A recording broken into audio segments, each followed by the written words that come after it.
3절 요단을 건넌 후에 이 율법의 모든 말씀을 그 위에 기록하라. 그리하면 내 하나님 여호와께서 내게 주시는 땅 곧 젖과 꿀이 흐르는 땅에 내가 들어가기를 내 조상들의 하나님 여호와께서 내게 말씀하신 대로 하리라.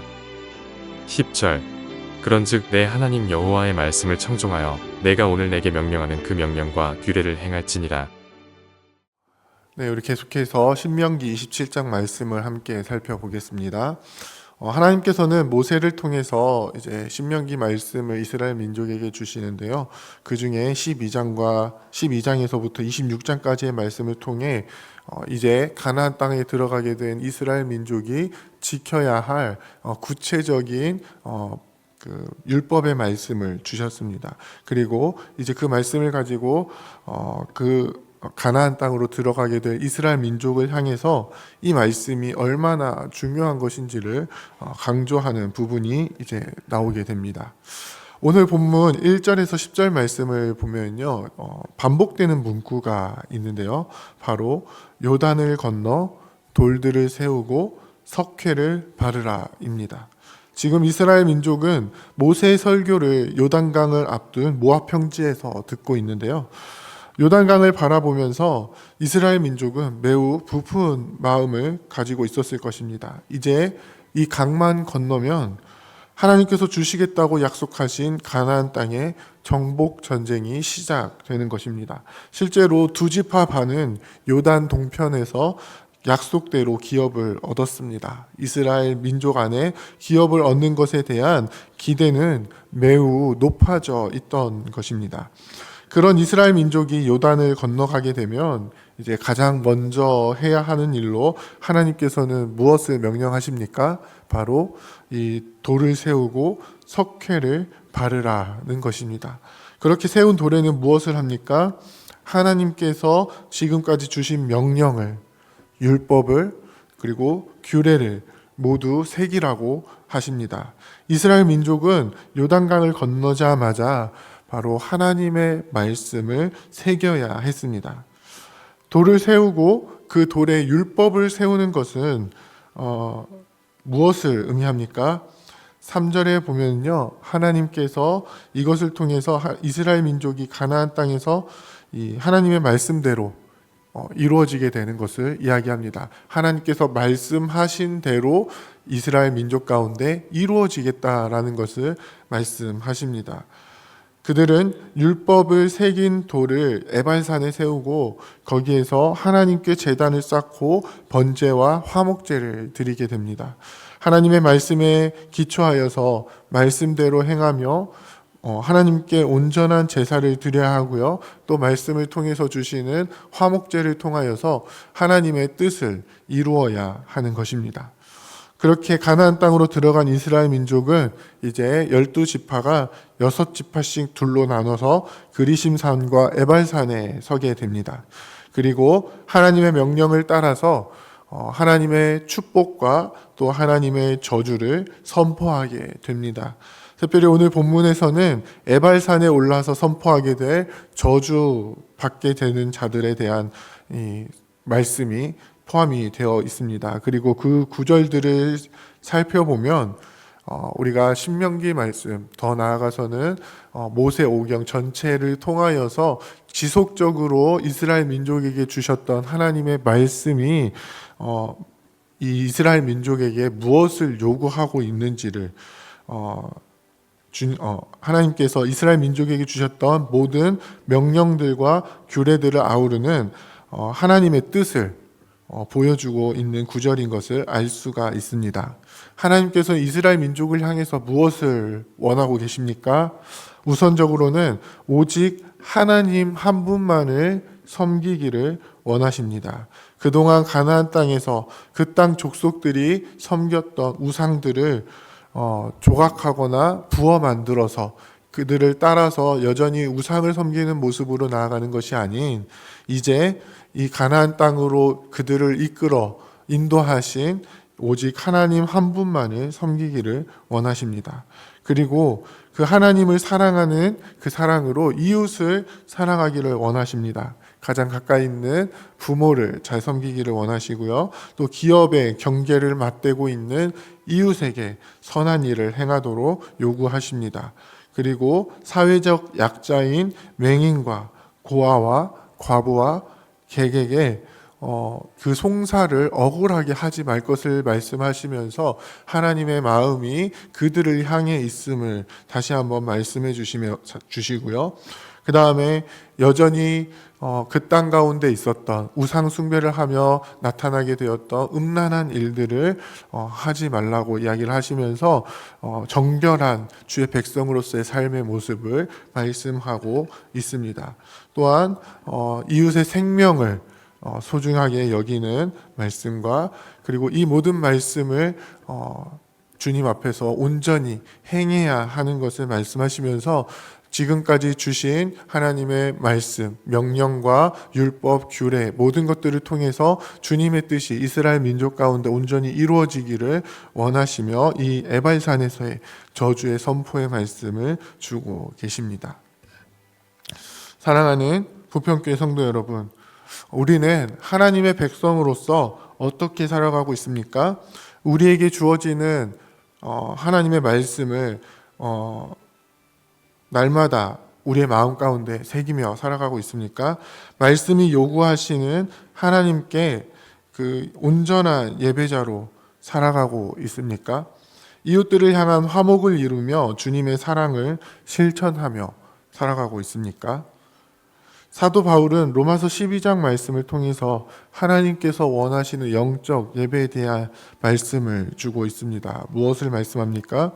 바로 이 세대를 본받지 말고 마음을 새롭게 함으로 변화를 받아 하나님의 선하시고 기뻐하시고 온전하신 뜻이 무엇인지 분별하는 것입니다. 그리고 이 일들을 다른 것이 아닌 바로 우리의 몸을 통해서 이루어야 한다라고 말씀하십니다.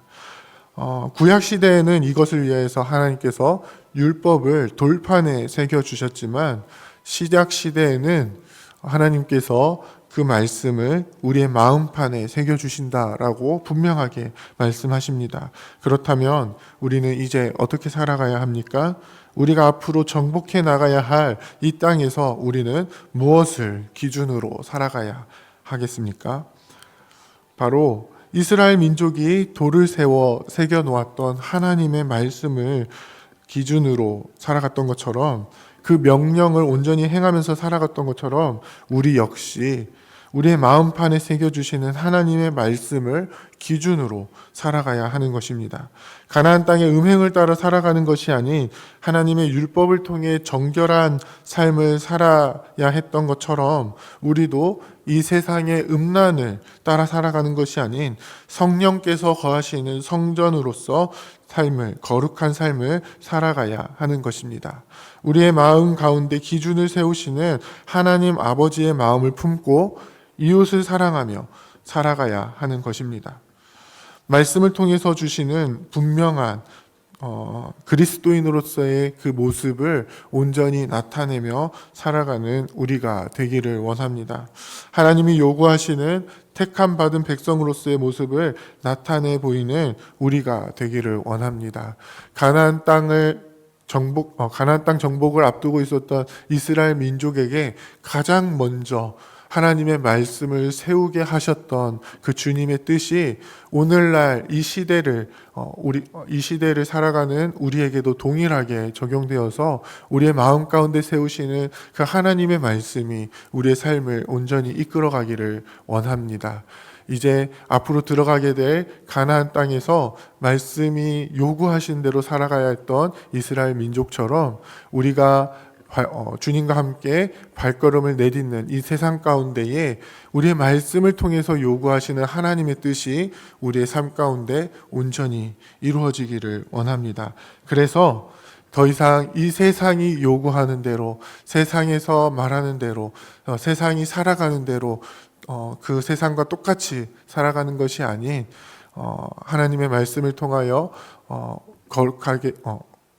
거룩하시고 온전하시고 선하신 그 주님의 뜻이 무엇인지 깨달아 분별하여 날마다의 삶을 주님께 온전한 영적 예배로 드리며 살아가시는 저와 여러분들이 다 되시기를 주님의 이름으로 부탁드립니다. 함께 기도하겠습니다. 이제 오늘 받은 말씀으로 함께 기도하겠습니다. 우리에게 주시는 말씀을 우리의 마음에 새기고 말씀을 지켜 행하는 백성이 되게 하옵소서. 말씀이 요구하시는 주님의 뜻을 이루며 세상과 전혀 다른 거룩한 삶을 살아내는 우리가 되게 하옵소서.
이제 개인의 기도 제목을 가지고 하나님 앞에 기도하시기 바랍니다.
수고하셨습니다.